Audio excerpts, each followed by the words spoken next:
What happens when humanity has 10 years to prepare? Part 1. The Ultimatum. The morning sky over Tokyo should have been clear, but instead it was dominated by something that defied explanation. The massive vessel hung motionless 3 kilometers above the city, its surface a mirror-like black that seemed to absorb light rather than reflect it. Similar ships had appeared simultaneously over London, New York, Moscow, Beijing, and a dozen other major cities across the globe. Dr. Sarah Chen stood on the roof of the International Space Research Facility, her hands trembling as she adjusted the emergency broadcast equipment. As the lead cynobiologist for the United Nations, she had spent years theorizing about first contact. Nothing had prepared her for this. The ships had been silent for 6 hours. Emergency sessions were being held in every capital. Fighter jets circled at safe distances, and billions of people watched their screens in terrified fascination. Then, at exactly noon Greenwich Mean Time, every communication device on Earth crackled to life. The voice that emerged was unlike anything human. It resonated with harmonics that seemed to vibrate through bone and steel alike, carrying an authority that made even the bravest souls step back. People of Earth, the voice began, and the translation was somehow perfect in every language simultaneously. We are the Zephyrian Empire. Your world has been marked for integration into our domain. You have 10 of your years to prepare for this transition. Sarah's breath caught. 10 years. The aliens were giving humanity a decade to. What? Surrender.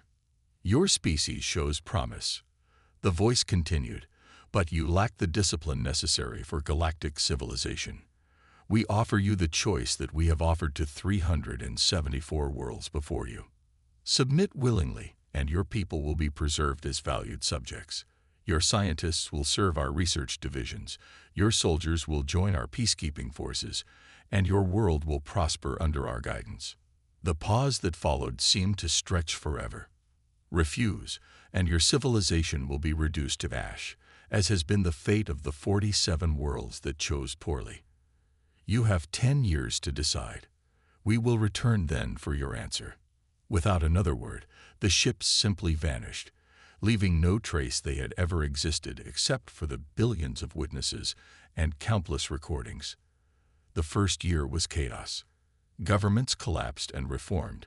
Religious movements proclaimed everything from the end times to divine intervention.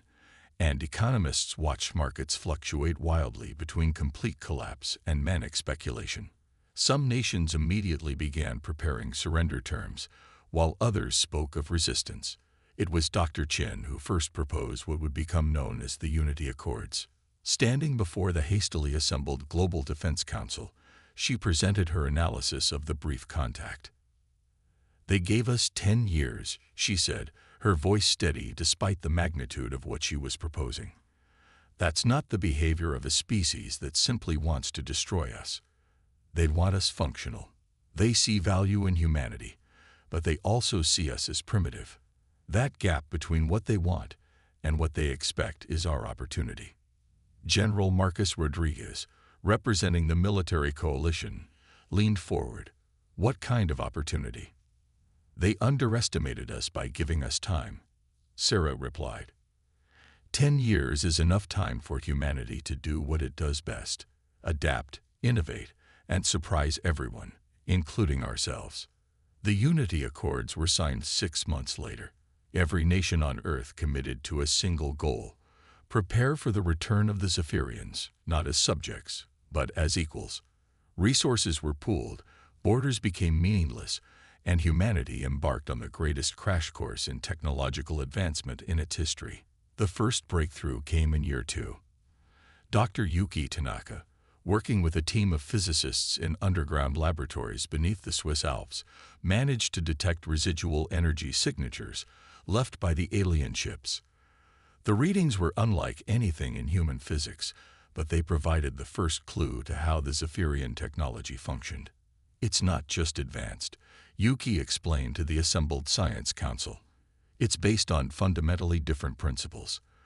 They're manipulating space-time at the quantum level, treating gravity and electromagnetic forces as different aspects of the same phenomenon. Within 6 months, human scientists had developed the theoretical framework for gravitational manipulation. By year 3, they had built the first functional gravity drive. It was crude, inefficient, and required a nuclear power plant to lift a coffee cup. But it worked. Meanwhile, other teams tackled different aspects of the alien technology. The instantaneous translation suggested advanced AI capabilities. The perfect stealth implied mastery over electromagnetic radiation. Each challenge became a puzzle for humanity to solve. Dr. Amara Okafor led the team trying to understand Zephyrian materials science. Working from spectroscopic analysis of the energy fields the ships had projected, her team developed new metal alloys that were stronger than anything previously created on Earth. The interesting thing, she explained during a progress briefing, is that their technology isn't magic. It's just very, very advanced engineering.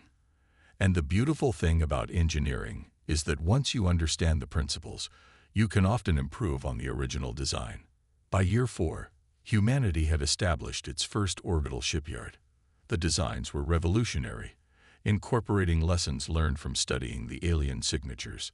Human ships wouldn't look like the elegant Zephyrian vessels, but they would be functional. The breakthrough in energy generation came in year 5, courtesy of Dr. Pavel Volkov's team in the Siberian Research Complex. They discovered how to create stable micro-fusion reactors, providing virtually unlimited clean energy. Suddenly, projects that had been limited by power requirements became feasible. We can now power weapon systems that would make our old nuclear arsenals look like firecrackers, Pavel reported to the Global Defense Council. But more importantly, we can power planetary defense grids. Year 6 saw the launch of humanity's first interplanetary vessels. Not designed for combat, these ships were built for one purpose: to reach the outer system and establish early warning stations. If the Zephyrians were coming back, humanity would see them coming. Dr. Chen, now Director of Global Defense Strategy, stood in the command center on Luna Base Alpha as the first of these ships passed beyond Neptune's orbit. The irony wasn't lost on her that humanity's first steps toward becoming a true spacefaring species were motivated by the threat of conquest. "Status report from all divisions," she called out. "Gravitational manipulation systems are running at 92% efficiency," came the reply from Dr. Tanaka's team. "We can now lift a battleship with the power requirements we used for that coffee cup in year 3. Materials Science Division, reporting full production capacity, added Dr. Okafor. "Our latest hull composites are testing at 300% stronger than the theoretical maximums for Zephyrian materials. Energy systems operating beyond design parameters," Dr. Volkov chimed in. "We're producing more power per reactor than we calculated was theoretically possible." General Rodriguez, now commanding the Integrated Earth Defense Force, provided the military update. "We have 200 operational vessels, with 50 more coming online each month. Ground-based defense systems are operational on every continent, and our new weapon systems—" He paused, a grim smile crossing his face. "Let's just say the Zephyrians are in for a surprise." As year 7 dawned, humanity made another discovery that would prove crucial. Dr. Lisa Park, working on communication systems, realized that the Zephyrian translation technology had left traces in Earth's communication networks. By studying these traces, her team developed not just universal translation, but a deeper understanding of Zephyrian psychology and culture. "They're not evil," she reported to the Global Council, "but they're arrogant. They've conquered so many worlds that they've forgotten what real resistance looks like. Every species they've encountered has either submitted immediately or been destroyed quickly. They've never faced a species that used their ultimatum as a research opportunity." This intelligence proved valuable in other ways. Understanding Zephyrian culture allowed human strategists to predict their likely approach, their probable tactics, and most importantly, their weaknesses. Year 8 brought the establishment of the first permanent human colonies beyond Earth's solar system. Using the new faster-than-light drives that improved on Zephyrian principles, small teams of volunteers established hidden bases in nearby star systems. If Earth fell, humanity would survive. But Earth wouldn't fall. By year 9, the planet bristled with defenses that would have been fantasy a decade earlier. Orbital platforms surrounded the world like a protective shell. The Moon housed massive weapon arrays. Mars had become a fortress world, its red surface now marked with the geometric patterns of military installations. As the 10th year began, Dr. Chen stood once again on a rooftop. But this time, it was atop the newly constructed Global Defense Headquarters, a tower that stretched into the stratosphere. Around her, the skyline of New Geneva showed the fruits of humanity's decade of preparation. Buildings reached impossible heights, supported by gravity manipulation technology. Vehicles moved through the air as easily as along roads. Energy was so abundant that the very air seemed to shimmer with possibility. "Contact," announced the voice from the command center below. Multiple signatures detected at the edge of the solar system. "They're back." Sarah Chen smiled. The Zephyrians had given humanity 10 years to prepare. They were about to discover what humans could accomplish when properly motivated. The preparation and confrontation. The Zephyrian fleet emerged from faster-than-light travel at the edge of the solar system with the confidence of conquerors who had never known defeat. Admiral HFY commanded the expedition from the bridge of the flagship Eternal Dominion, a vessel that had witnessed the submission of dozens of worlds. "Scan the primitive world," he ordered his subordinates. "I want to know if they've prepared the tribute we demanded, or if we'll need to demonstrate our power again." The sensor readings that came back made him pause. The third planet showed energy signatures that were unusual, more active than expected, but that was probably just increased industrial production to meet their tribute demands. "Admiral," called his chief sensor operator, "I'm detecting artificial structures throughout this system. Orbital platforms around the third planet, installations on the fourth planet, and, Admiral, there are vessels moving toward us." HFY's confusion deepened. No species had ever approached a Zephyrian fleet except to offer immediate surrender. "How many vessels?" "I count 200. No, 300. "Admiral, the count keeps rising. There are over 500 ships now moving in our direction." This was unprecedented. The Admiral had expected either immediate capitulation or perhaps a few desperate attacks by primitive warships that would be easily destroyed. This seemed to be something else entirely. "Open communications," he ordered. "Let's hear their surrender." The response came immediately, but it wasn't from the planet's surface. It came from the approaching fleet. "Zephyrian vessels, this is Admiral Sarah Chen of the Earth Defense Force. Welcome back to our solar system. We've had quite an interesting decade since your last visit." Admiral HFY bristled at the casual tone. No conquered species had ever addressed him with such familiarity. "Human, you were given 10 years to prepare for integration into our empire. Are you ready to submit?" "Oh, we're ready for something," came the reply, and HFY could hear what sounded suspiciously like amusement in the human's voice. "But first, let's talk about what we've been up to." The human continued before he could interrupt. "You see, when you showed up 10 years ago, you made a crucial mistake. You gave us time. And the thing about time is that humans use it very efficiently when we're properly motivated." On his displays, HFY watched as the human fleet arranged itself in formations that seemed almost familiar, yet somehow wrong. The ships themselves looked nothing like proper warships. They were angular, industrial-looking things that seemed more constructed than grown.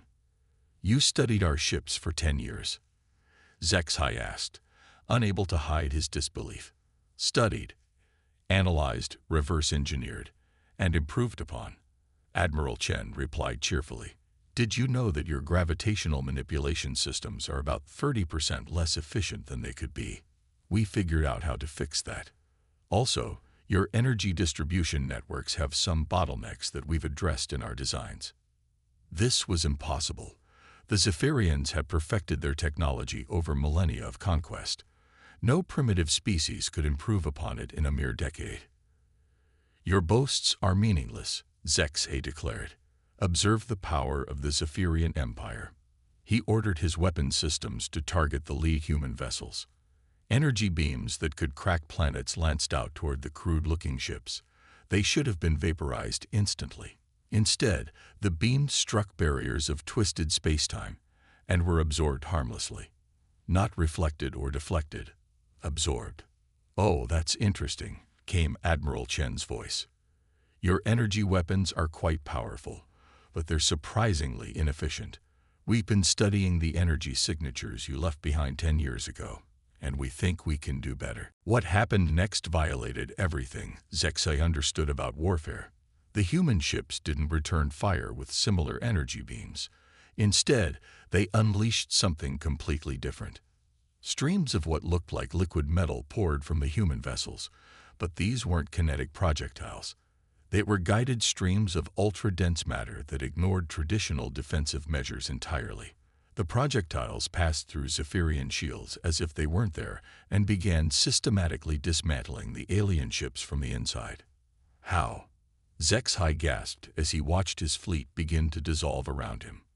"Well," Admiral Chen's voice remained conversationally calm, "we realize that your shields work by manipulating space-time to redirect incoming energy. But they don't handle matter that's been quantum entangled with the target. Our projectiles don't travel to your ships. They're already there, just in a different quantum state, until we activate them." Zexay's ship shuddered as the strange weapons found their mark. Systems began failing throughout the fleet. This wasn't just defeat, it was a demonstration of technological superiority that surpassed the Zephyrians' own capabilities. "This is impossible," he managed. "We are the Zephyrian Empire. We have conquered hundreds of worlds." "And that," Admiral Chen replied, "was your mistake. You got used to easy victories against species that either couldn't fight back or didn't have time to prepare. But you gave us 10 years, Admiral. 10 years to study your technology, understand your weaknesses, and develop countermeasures."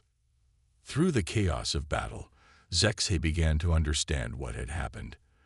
The humans hadn't spent 10 years preparing to surrender. They had spent 10 years preparing to win.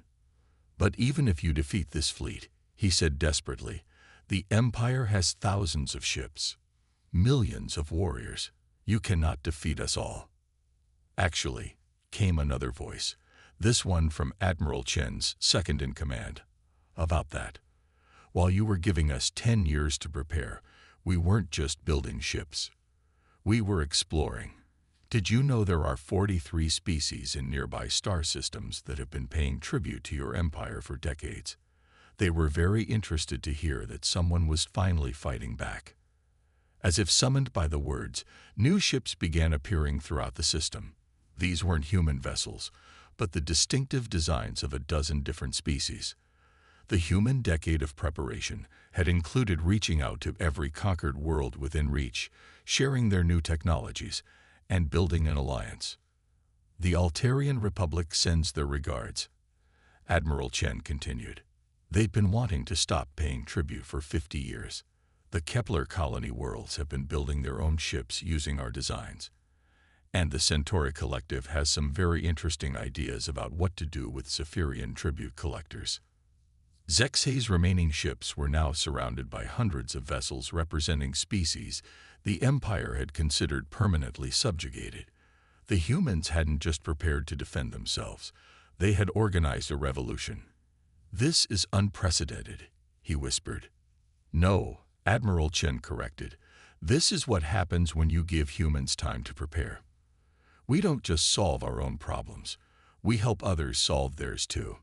The battle, if it could even be called that, was over within hours. The vaunted Zephyrian fleet was either destroyed or captured, its survivors taken aboard human ships to be studied, and eventually offered the chance to join the growing alliance. Admiral Zexay found himself in the detention area of a human vessel, staring through a barrier at Admiral Chen herself. The human was smaller than he had expected, her appearance unremarkable by Zephyrian standards, but her presence filled the room with quiet confidence. "What happens now?" he asked. "Now," Admiral Chen smiled. "Now you get to see what humans do after we've had 10 years to prepare for war. We spend the next 10 years preparing for peace." She gestured to a display showing the solar system.